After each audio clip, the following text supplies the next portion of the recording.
por 2-0.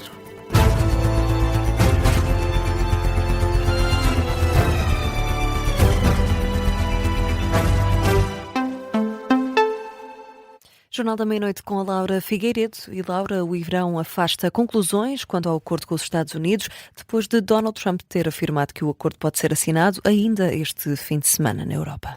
O Ministério dos Negócios Estrangeiros iraniano vai contrariar o presidente dos Estados Unidos, que nas últimas horas garantiu estar para muito breve a assinatura de um acordo de paz com o Irão. Em declarações divulgadas pela agência oficial de notícias Tasnim, o porta-voz de diplomacia iraniana afirma que a maior parte do texto foi finalizado, mas que a Casa Branca continua a mudar de posição em relação às negociações. Assegura também que a República Islâmica não está disposta a ceder nas linhas vermelhas.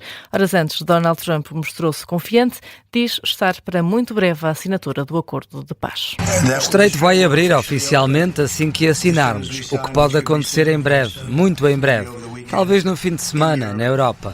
Eu não vou poder estar lá, mas o vice-presidente J.D. Vance vai lá estar e também outras pessoas. O Steve Witkoff e o Jared Kushner fizeram um excelente trabalho. Declarações de Donald Trump em conferência de imprensa na Casa Branca. Entretanto, Benjamin Netanyahu, primeiro-ministro israelita, já veio dizer que Israel não vai fazer parte do memorando de entendimento emergente com o Irão. Na política nacional, o Presidente da República defende que deve haver uma revisão da Lei das Finanças Regionais. O anúncio foi feito na cerimónia de apresentação do livro 50 anos da autonomia regional na Assembleia Legislativa da Madeira.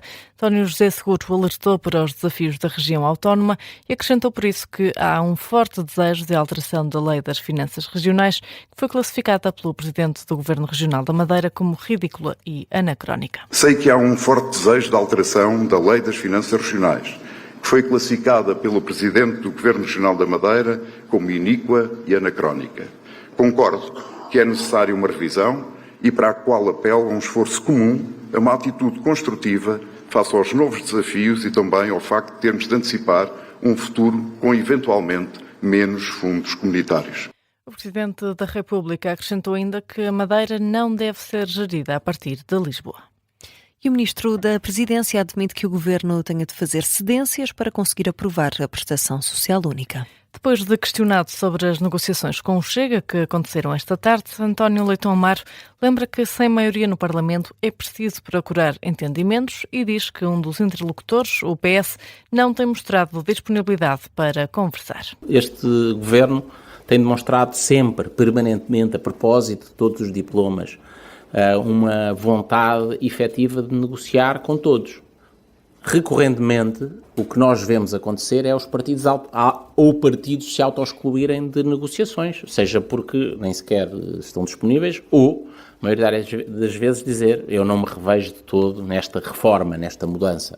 Nós respeitamos todos os representantes e nós vamos construtivamente dialogando com todos e isso implica naturalmente aproximações. Do lado do Chega, André Ventura admite um acordo na prestação social única. O líder do partido esteve hoje reunido com o primeiro-ministro na residência oficial em São Bento. O encontro durou cerca de 1 hora e no final André Ventura adiantou que existem condições para chegar a um acordo.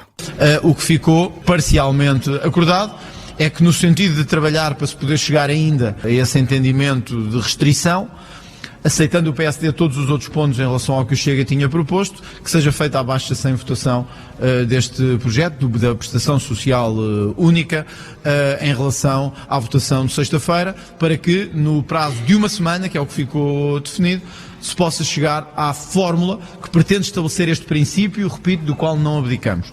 Quem vem de fora de Portugal e quer receber subsídios em Portugal, tem que contribuir de alguma forma para Portugal. Esta proposta vai ser discutida e votada esta sexta-feira na Assembleia da República.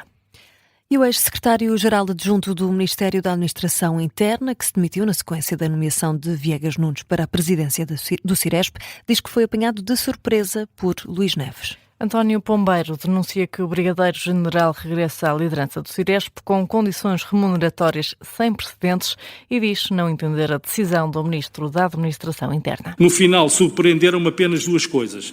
As condições remuneratórias do contrato do General Viegas Nunes, mais vantajosas que as de todas as administrações anteriores, e o facto de o Ministro ter abandonado um projeto de 2 anos, no qual me revi inteiramente do ponto de vista tecnológico e que melhor defendia os interesses do Estado português.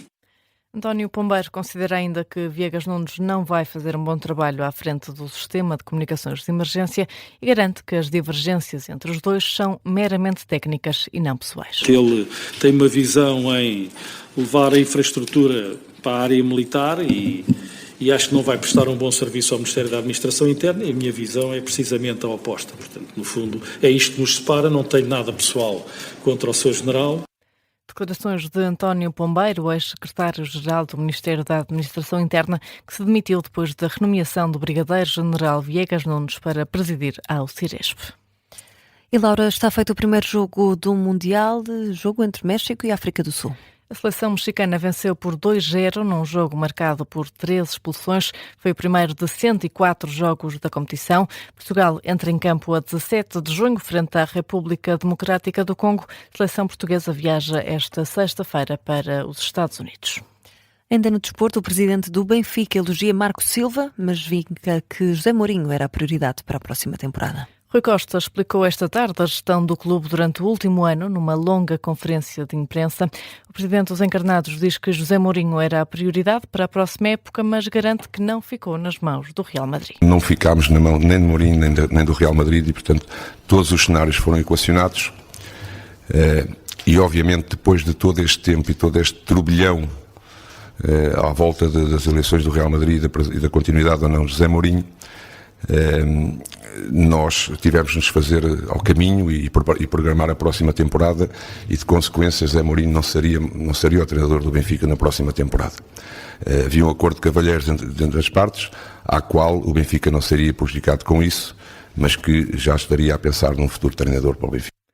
Rui Costa, que apesar dos elogios a José Mourinho, diz que Marco Silva é o melhor treinador para o atual momento do Benfica. Bom, eu espero aquilo que todos os benfiquistas esperam quando se contrata um treinador para um clube desta dimensão, é que consiga trazer os títulos que tanto ambicionamos. Acreditamos plenamente que Marco é uma pessoa, é um treinador, neste caso, é o treinador ideal neste momento para o Benfica. A sua experiência em Inglaterra e aquilo que tem feito ao longo da sua carreira dá-nos esta esperança. Estou muito satisfeito com esta escolha e muito ambicioso para aquilo que é o futuro do Benfica, com um treinador que acredito que nos traga aquilo que nós desejamos. Marco Silva vai ser apresentado esta sexta-feira no Museu do Benfica às 5 da tarde. Quanto à temporada em que os encarnados terminaram em terceiro lugar, Rui Costa diz que o Benfica foi mais prejudicado do que nunca. A fechar, Laura, vamos a outros temas em destaque. Está dominado o incêndio em Terras de Boro, no distrito de Braga, cerca de 24 horas depois do início do fogo. A Proteção Civil diz que o incêndio foi dado como dominado por volta das 10h15 da noite. O incêndio consumiu uma zona de mato, não há por isso registro de danos ou vítimas. E o incêndio que deflagrou esta tarde num armazém de reciclagem em Montemoro Novo, no distrito de Évora, continua ativo. É o que adianta a fonte do Comando Subregional de Emergência e Proteção Civil do Alentejo Central, que explica que as chamas estão agora a começar a ceder aos meios. O metro de Lisboa vai prolongar o horário de funcionamento na noite de Santo António. Em comunicado, a empresa explica que é uma decisão tomada para responder ao aumento significativo da procura nestas festas de Lisboa. Assim, de sexta-feira para sábado, o serviço vai ser feito até às 3 da manhã nas 4 linhas existentes e com intervalos médios de cerca de 12 minutos. Por razões de segurança, a extensão avenida, na linha azul, encerra às 7h30 da tarde, embora a passagem pedonal subterrânea sob a Avenida da Liberdade permaneça aberta até às 3 da manhã de sábado. E o Governo aprovou uma despesa de até cerca de 130 milhões de euros para apoios à Ucrânia. A resolução foi aprovada hoje em Conselho de Ministros, no âmbito dos compromissos internacionais assumidos por Portugal. Está prevista ainda a doação de equipamentos militares letais e não letais, bem como outros bens das Forças Armadas. Notícia de fecho do Jornal da Meia-Noite.